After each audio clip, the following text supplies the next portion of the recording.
social distancing at the chamber. My name is Garrick Taylor, and after a short break, Glenn, you're back.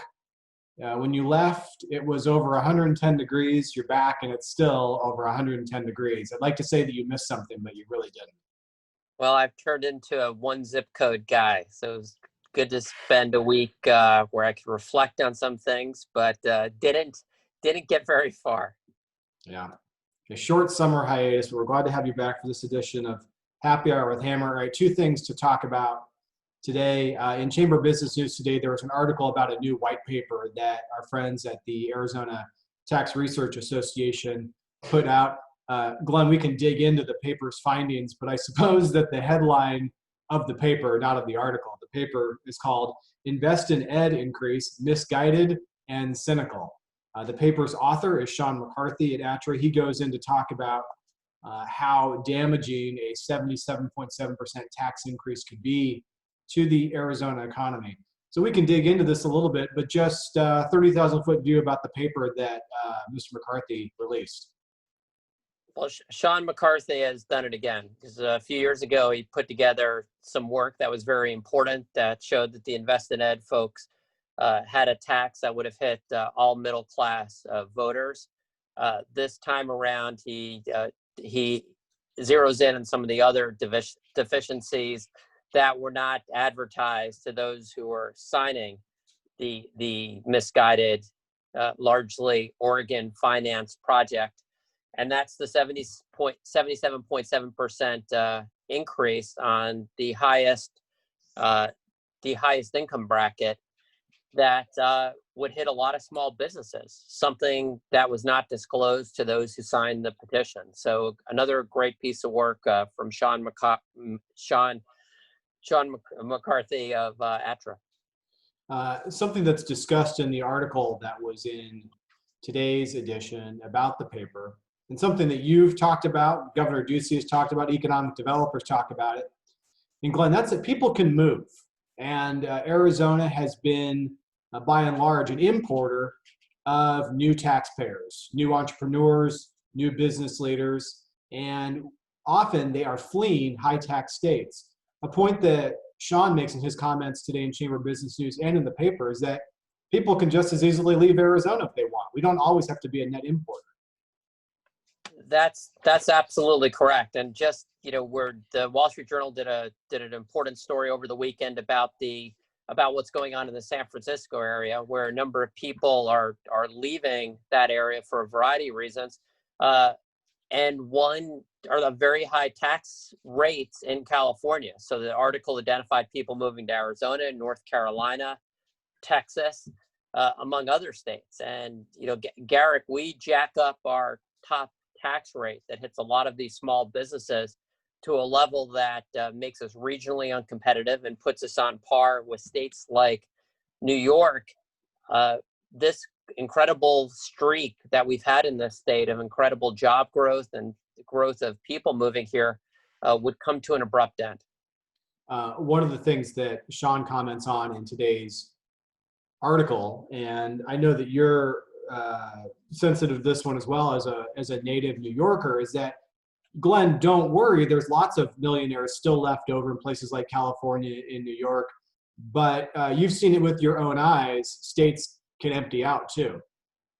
They could easily empty out, and people are going to be, a lot of the people and businesses who are targeted by this, these are people that are part of the core of Arizona. They fund the Little Leagues, they fund the arts, they care deeply about education. They want to continue to build this state, and there's an incredible danger here, and it's not something we're making up. I mean, the rich states, poor states work that ALEC has done over the years shows very clearly there's a correlation between high income tax rates and a state's growth. And we'd like to continue the record of success that Arizona's enjoyed. I mean, we're basically at record levels of K through 12 funding in the state. Yes, we need more, but we want to do more by continuing to have a healthy economy. Unfortunately, this would end that that progress that we've made. One of the points that was made in the write-up of this paper is that, and this is to your point about the importance of a healthy economy, that's what creates the revenues that lawmakers and the governor can appropriate to the K-12 system. It's what made over a 3-year time horizon, a average 20% teacher pay raise possible. It's what makes the restoration of additional assistance for district and charter schools possible. The point that the paper makes is that this doesn't even deliver in terms of revenue, and if anything, it's banking on a highly volatile subset of taxpayers, and it's probably going to fall far short of what it's promising. Nothing is more volatile than the income tax rates. That's also connected to capital gains tax rates. It was very misleading in terms of what was presented to voters in terms of the impact on small business, the 77.7% increase on the top marginal tax rate for starters, as well as it's pretty confusing in terms of where all these dollars are going to go, and even some of the definitions in there are unusual. I'll just leave it at that. Right. So it's an important paper. We strongly believe the judge ruled correctly that the 100-word summary did not meet the test laid out in the previous Invest in Ed case, the Malera case, and we would hope the Supreme Court would reaffirm that. Yeah, more news to come on that this week.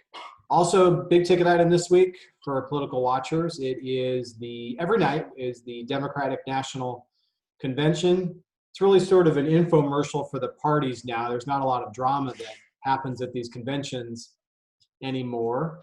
This year's a little different. It's going to be done virtually. Monday night's lineup, it'll be the likes of Michelle Obama, Bernie Sanders, but also some new guests at the event this year: John Kasich, Susan Molinari, Christy Todd Whitman. Mixed bag of partisan affiliations tonight, Glenn. It's really I've got to say it's a pretty interesting lineup, and it's the first night in our lives we'll see a convention brought to us that way, without the cheers and all the pageantry that goes with the conventions. And I've never been to a Democratic convention, but I've been to 3 of the Republican ones, and there's a lot of energy, and it's an incredible experience. And I don't think it matters which party. There's something to be said about you're with thousands of people. They're excited. You get to meet all sorts of different political leaders, some blasts from the past, some rising stars. So it'll be interesting to see how this unfolds. And I'll say, you take a look at tonight's programming, it's pretty interesting that you have at least a handful of pretty prominent Republicans from the past who will be speaking. So it'll be interesting to see how that'll be received. What's your take? Well, John Kasich's brand name, it's pretty good. I think that in terms of name ID, I think a lot of people know him. Glenn, does anybody under age 45 remember who Christy Todd Whitman or Susan Molinari are? Both for me coming from New York. For you, for you, these are two people from your backyard. Yeah, for my backyard. I remember Congresswoman Molinari was very, very well respected in New York. Her father actually was a legend in the Staten Island area. And Christy Todd Whitman won an off-year election in New Jersey. It was probably 93 after Clinton won, if I had to guess. And she was considered to be a very good governor for the state of New Jersey. So, it'll be interesting, but it's clear that there's a suburban strategy going on that will probably, at the end of the day, determine who the next president of the United States is going to be, whether it's the incumbent staying for 4 more years or Vice President Biden taking over. It's pretty interesting. Yeah. I tune into conventions as part of the job, but I will admit that over the years I've been paying less and less attention to them because you kind of know how these things are going to turn out. Some of the speeches can run a little long. I think the last time we had drama was, I guess, 1980, when we didn't know who Ronald Reagan's VP pick was going to be. Still some drama around Carter versus Teddy Kennedy in that primary, but otherwise, we kind of know how these things are going to turn out. So, what to me is going to be interesting. So you have these Republicans, some identified as moderates. Kasich, actually at one point when he was in the House of Representatives, was considered to be pretty conservative, and he was certainly considered to be a good governor of Ohio. Very well respected. Kasich was Paul Ryan before Paul Ryan was cool. That's absolutely right. I mean, it was a great budget chair. I mean, he talked about deficits when people talked about that kind of stuff. I mean, it was a little bit before we went over 23 trillion. But what to me is going to be interesting in the next several days is it's been fairly well chronicled, the different splits within the Republican Party, but there's also massive splits within the Democratic Party. I mean, Senator Sanders, AOC, as she's known, are far to the left of any Democrat that this country has ever elected, certainly to the highest office in the land. And let's face it, they've clearly moved the agenda for the Democrats to the left. Now, with that said, the party at the end of the day didn't nominate Bernie Sanders. They didn't nominate Elizabeth Warren, who's just a few, maybe 3 or 4 ticks away. They nominated someone who's been in the mainstream political, what would you call it, political landscape for 40 years. I mean, something like 50 years, many years. And Senator Harris, while I think it's fair to say, is not exactly running, she's not a Bill Clinton Democrat. She also is not, she's a former prosecutor. Her background is not going to spook, say, the Wall Street crowd. So it's interesting. One final point, and the one speech, and I don't know when he's going to talk, that I really want to hear from the Democratic convention, in addition to Biden and Senator Harris, is the person who I believe deserves the most credit for where this ticket is right now. Who am I going to say? Clyburn? Representative Clyburn. Yeah. I mean, it all, let's face it, this all went through South Carolina. Right. I mean, Biden was essentially done. Yesterday's news, and I'm trying to, and you're Mr. Trivia, I can't think of an endorsement that has had that level of impact in many years. So Representative Clyburn is a kingmaker, and his speech to me is going to mean a lot, because he deserves certainly if Joe Biden is successful, I believe it would not have been possible without the involvement of James Clyburn. Yeah, that's for sure. When parties are funny things, I don't know what AOC and Sam Nunn have in common, but they're in the same party, and Louis Gohmert and John Kasich. These are big tents, aren't they? They're big tents, and there's certainly, we know that there's a realignment going on right now. So the suburbs went for President Trump last time around.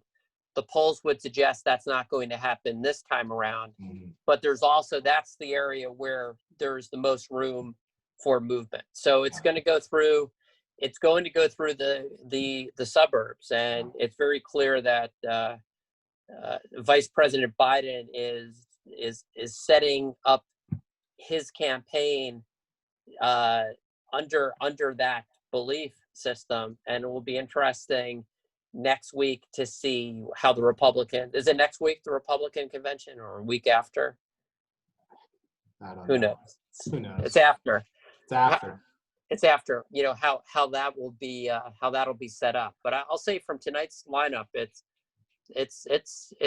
solid. I mean, they'll get some points across today. for sure. Before you go, can you think back at in either party, is there a speech that you remember particularly liking or that really resonated with you? Wow, that's a great question. At one of the conventions,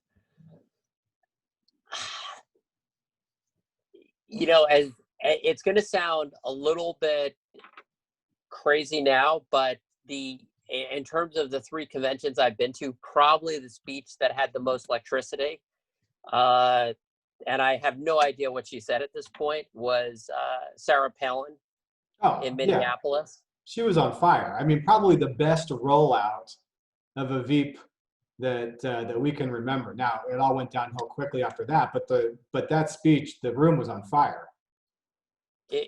Well, and I'll say, the other, I would say that Bill Clinton, I wasn't there live, but President Clinton's speech at the Charlotte convention, the North Carolina convention, was very, very powerful a few years ago. So those are, one had a major impact, the other, just sort of evaporated into the atmosphere. Right. But I'm trying to think of other speeches that you can remember Obama at the John Kerry convention. The one that's kind of the dubious distinction, which I can't say that I was paying close attention. You might remember it better than I, is when Bill Clinton droned on entering Mike Dukakis's name into nomination, and he completely lost the room, but he had fun with it. The next week he's on Johnny Carson and he's playing the saxophone, and then next thing flash forward, he's president of the United States. Well, I have shivers thinking about that because I remember seeing him on Johnny Carson. That's my memory anyway. And I remember that it was masterful. I mean, I was like, this guy, there's something really special here. He bombed on the biggest stage, but he had fun with it. And I think there was a great lesson here that the American people are very forgiving. They like when people, they like to give that second chance. And, I'll tell you, the speech that does jump out of all the speeches I've seen live that I thought was the most effective and inspirational was actually Rubio in Florida during the Romney convention. I thought it was just very powerful. It was energetic, youthful presence, and and Senator Rubio still has a very, very bright future.